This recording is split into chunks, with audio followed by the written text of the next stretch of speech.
السلام عليكم ورحمة الله وبركاته. اللهم صل وسلم وبارك عليك يا حبيبي يا رسول الله. ازيكم يا حبايبي، عاملين ايه؟ يا رب تكونوا بخير وفي احسن حال. وحشتوني من الفيديو اللي فات جدا جدا. النهارده بقى هنفتح على الفيسيك. المفروض ان احنا كنا قايلين ان احنا هنفتح عليه بعد 3 اسابيع، بس انا كان عندي ظروف، فانا ما فتحتش عليه بعد 3 اسابيع. انا فتحت عليه دلوقتي بعد شهر، يعني هو دلوقتي ليه 4 اسابيع. يا ترى هيبقى ايه وهيبقى طعمه ايه؟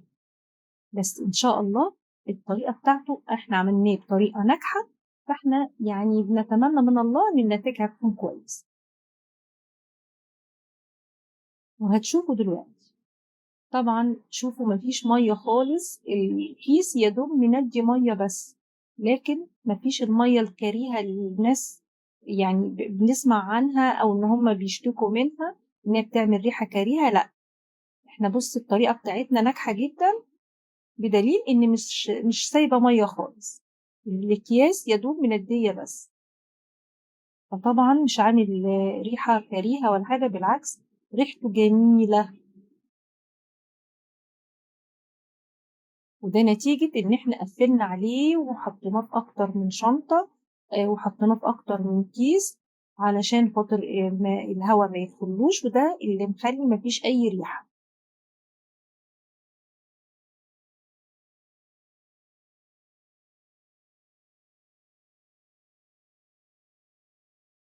هنفتح دلوقتي ونشوف.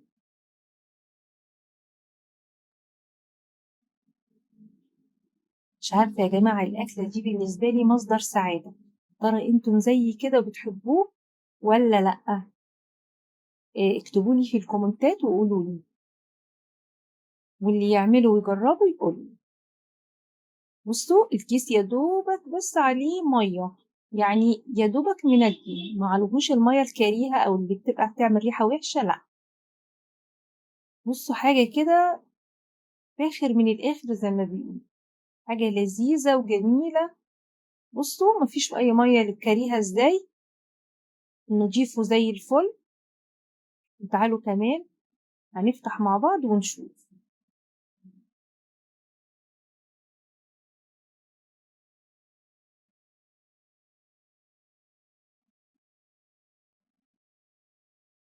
نفتح واحده كده ونسمي بسم الله.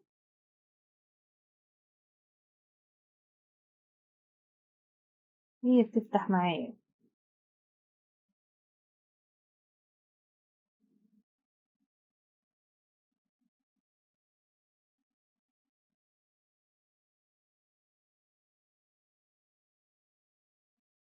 بصوا كده حاجة كده بسم الله ما شاء الله، ألف هنا للي يجربها.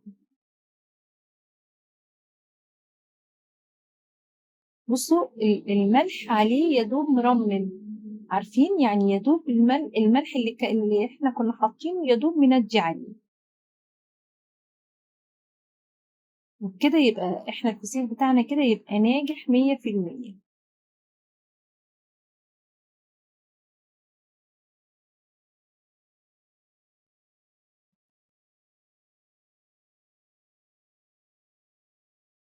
طبعا الشطة ما انت حافظة، هي برضو اللي حافظت لي عليه.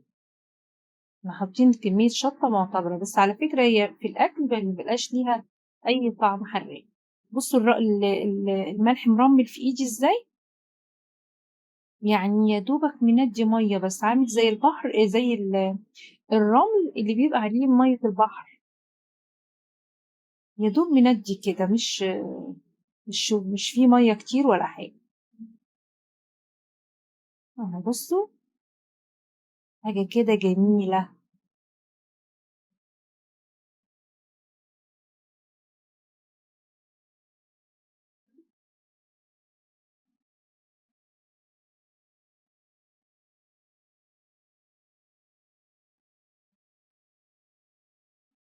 اللوز اهو، بصوا الرمل سوري الملح عليه عامل زي الرمله، ازاي زي الرمله المبلوله، لكن مفيش ميه ومفيش حاجه، ناشف وزي الفل. ريحته جميله جدا. طبعا بقى ايه، هنمسكه كده نشطفه شطفة كده لذيذة كده تحت الحنفية، عشان نشطفه من أي رملة برضو رملة، أي ملح عليه تاني. أصل فعلا الملح عامل زي الرمل بالظبط. هنشطفه شطفة كده ونجيبه شطفناه. بص بقى لما أزلنا عليه الملح، بصي يا حبايبي، أنا يعني طبعا كل الستات اللي من سني بيبقوا عارفين طبعا، مش محتاجين إن أنا أقول لهم، لكن أنا بوجه كلامي للبنات الصغيرين اللي لسه بيتعلموا. بصي أنا بجيب الطبق اللي انت بتعملي فيه، بتحطيه داخل شنطة علشان أي زفارة تنزل في الشنطة، أي حاجة بتاعة السمك، سواء كان سمك سواء كان فسيخ، كل النظافة بتنزل في الشنطة دي، فتبقي موسختيش أي حاجة، تبقى الدنيا حواليك نضيفة. كمان عشان ما يطرش في وشك، لأن هو بسم الله ما شاء الله تخليله حلو قوي لدرجة إن القشرة بتاعته متماسكة وجامدة، يعني من الصعب إن انت بتشيليها بالسكينة. فعشان ما يطرش ويبهدل الدنيا، احنا بنعمله في الشنطة. بعد كده يبقى سهل جدا اهو، ما زفرناش اي حاجة، ولمينا كل حاجتنا في الشنطة ونشيلها وخلاص. وعلى الحوض بقى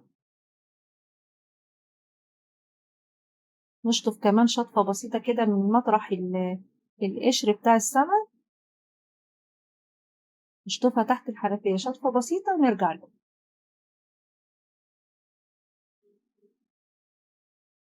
خلاص أنا كده شطفته كمان، دي المرة التانية، لسه هنشطفه مرة تالتة. كل ده علشان برضو ما يبقاش طعمه يضايقنا من الملح، برضو عشان الملح بتاعه يبقى حلو، ما تحسيش ان هو الملح بتاعه شديد.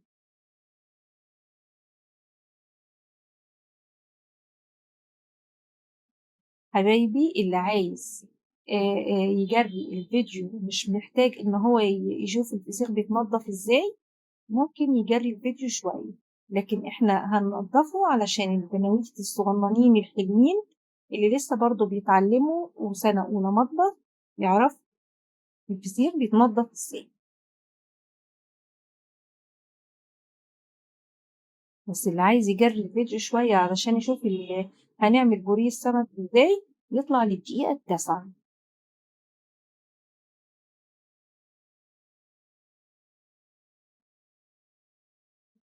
بصوا أحمر وجميل ولذيذ ونضيف، وعملتيه في البيت وعملتيه وانت ضامنة نظافته.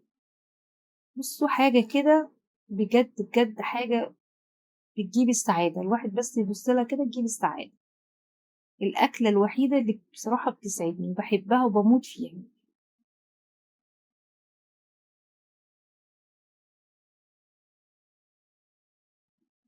بصي يا حبيبتي، بعد ما فتحتيه بتشيلي البطن منه، وبنبتدي بالسكينة نجرف أي حاجة زفارة، أي حاجة إحنا مش عاوزينها،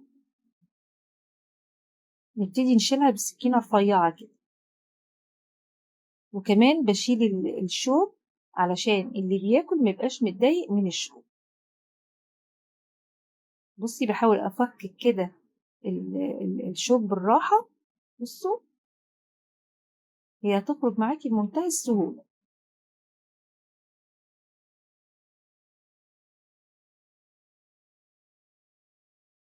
بصي يعني حاجة بسيطة جدا، يعني خرجت معانا بمنتهى السهولة والبساطة.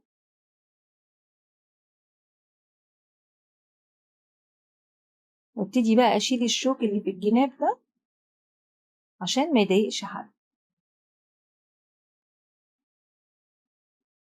في جزء هنخليه علشان أبص طالعة لذيذة وجميلة وحمرا ازاي، كلها لحم وما شاء الله.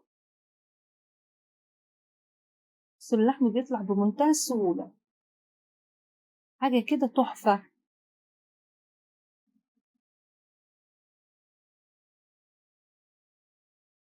في جزء احنا هنخليه علشان نعمل منه البوريه بتاع الفسيخ، وفي الجزء التاني انا هسيبه كده علشان اللي يحب ياكل كده على طول. بصوا بقى دي حتة كده ملبسة زي ما بيقولوا، اخدتها وهبتدي ان انا اخليها، بصي بسكينة رفيعة، وببتدي اجردها كده من عند الجلد. بصوا الجلد بتاعها نضيف وزي الفل، وابيض وزي الفل ازاي، يعني كأنك لسه عاملاه، ولا كأنه متخلل ولا حاجة، كأنك لسه جايباه من عند بتاع السمك. بص السمكة بتاعتي نضيفة وحلوة ازاي وزي الفل. مين يجيب رغيف عيش يلا ويدوق.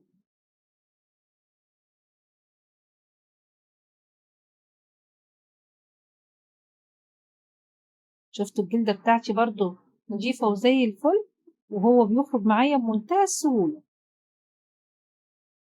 يلا نعمل البوريه بتاع السمك بقى. أول حاجة بنعمل الطحينة. حطينا ثوم، كمون، وكزبرة، وملح. حطيت 3 معالق من الزيت.